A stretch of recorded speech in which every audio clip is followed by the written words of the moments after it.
Welcome to the Get Published podcast, sponsored by Brodie Consulting Group. To get more information about our coaching, publishing, executive ghostwriting, and podcast production services, go to getpublishedpodcast.com. Hello, I am Paul Brodie, and thank you for joining us for another episode of the Get Published podcast, where we help authors get published with a proven system that works. And today, we're being joined by Michael Schindler, author of U.S. Veterans in the Workforce, Why the 7% Are America's Greatest Assets. Michael, welcome to the show. Hey, thanks, Paul, for having me. Grateful to be here. Well, we are thrilled to have you. Are you ready to begin? Absolutely. All right. Question number one. What is the one piece of advice that you would give to a first-time author who is currently writing their book?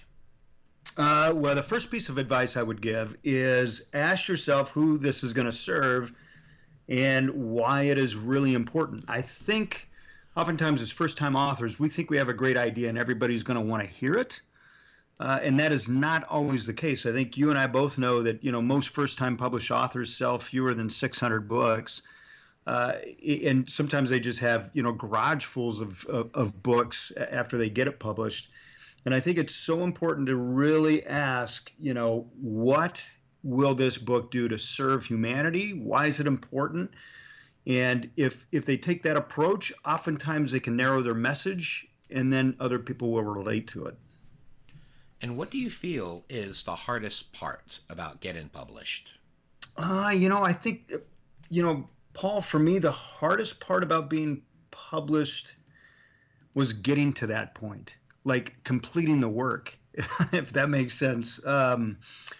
It was staying committed to the process. And I know there's a number of different ways to get published today. There's the traditional means, there's the, a self-publishing, there's the hybrid. There's a number of different ways for one to get published.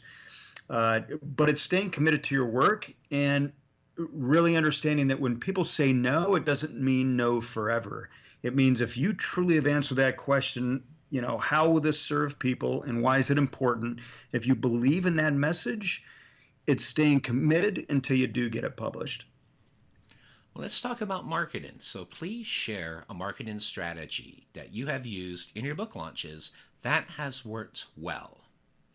Yeah, so with my first book, which came out in 2007, that was really before people were really focused on the internet, I would say. We identified 100 top companies that hired our military and veteran families. And I targeted essentially people inside those companies that ran their military divisions or their veteran hiring divisions. And I would actually send them copies of the book. That's how I used to do it. That strategy, it worked then. It sold over 10,000 copies doing that strategy. When my next book came out, we took a LinkedIn strategy and really targeted people that were interested in veterans and families and military and things along that line, and HR directors. And we focused there and we targeted them through LinkedIn and invited them to a virtual launch of the book. And that went pretty well for us as well. So in regards to sending books to your target market, what were your main strategies with that? We would put a cover letter together. And just say, here's kind of the purpose of the book. Here's how it will add value to your organization. And we typically focused on morale and profits inside of that. And so the reader would, the person that we targeted, they would read that letter and, they would order bulk copies. They'd say, this is great for our team. And then we're also utilizing it for the back end as well with different offers that you were doing with the book. We didn't at the time. We didn't have any additional offers outside of the book. We just had the book. And so at that point, we were just driving book sales. And then beyond that, today, obviously, we have multiple offers. But then with the first book, we didn't. It was just how many books can we sell? Well, and the thing is, you've proven it worked because you sold over 10,000 copies of your book. So I think that bulk strategy was brilliant. Yeah. Well, it cost money, though. I mean, we had to invest on the front end, Paul. by doing it that way, but it was a more personal touch. It was, here's a copy of the book, here's why it's relevant to your organization, and we'd love to hear from you. And if we can add value, we're happy to do so. Um, it worked. It might be a strategy we do with the next book.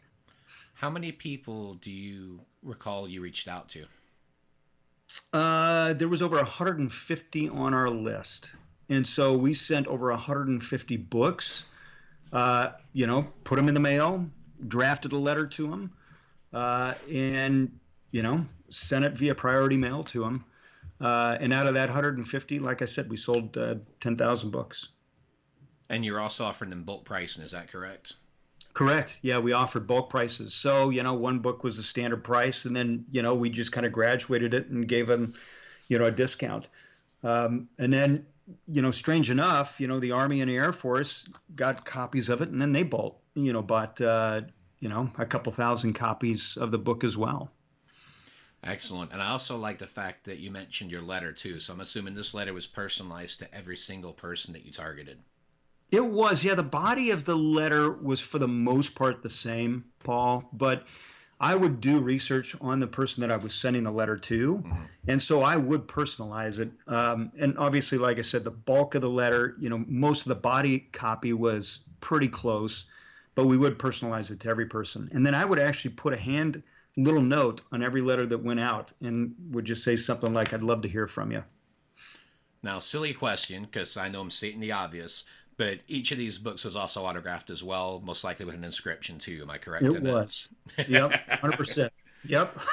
It's a crazy question, but I've actually had someone say no. I'm like, you got to be kidding me. You did not send autographed copies of your book. I'm like, that is one of the best pathways to connect with the other person when you do that, because that guarantees two things. One, it's personalized, and two, they're not going to throw it out. That's right. Yeah, that's right. 100%. I think I did find one copy that was autographed that was, on the reseller market at one point, but, what do you do? So, yeah. Well, speaking of books, I'd like to know what is your favorite book and what was the number one thing that you learned from it?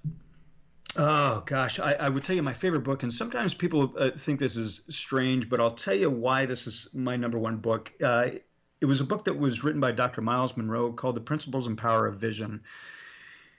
And it is such a powerful book because it talks about vision, imagination, really kind of mission, purpose, identity, and how to grab hold of that from a personal standpoint, from a professional standpoint, and certainly from a spiritual standpoint. So if people have a spiritual leaning, the book is great from that standpoint. But even if they don't, what I learned from that book was it is so important to have vision or clarity for the direction I want to go in life, whether it's from a professional standpoint or a personal standpoint. And because of that clarity for me, it's much easier for me to write books because I don't go into a book thinking, boy, it'd be great to write a book. I go into writing every book saying, how does this book align with my vision and what I want to do in life to impact and make greater change? And for a final question, what is your favorite quote and why? Well, my favorite quote is pretty easy. It aligns with the book. It's when the vision is big, the circumstances don't matter.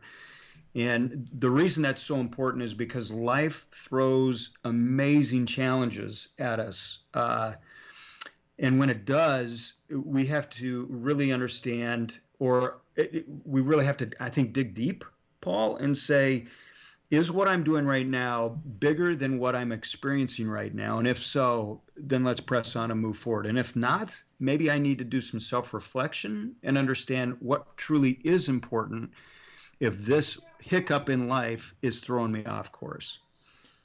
Well, and in light of recent events, I say that was sage advice.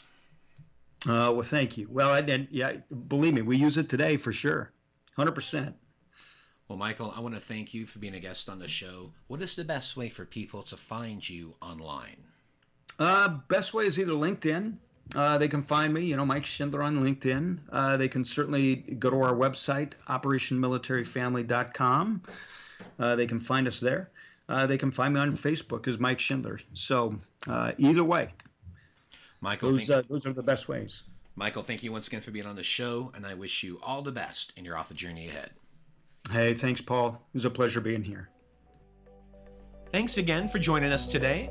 To learn more about how to get your book published with a proven system that works, grab a free copy of my book at getpublishedpodcast.com.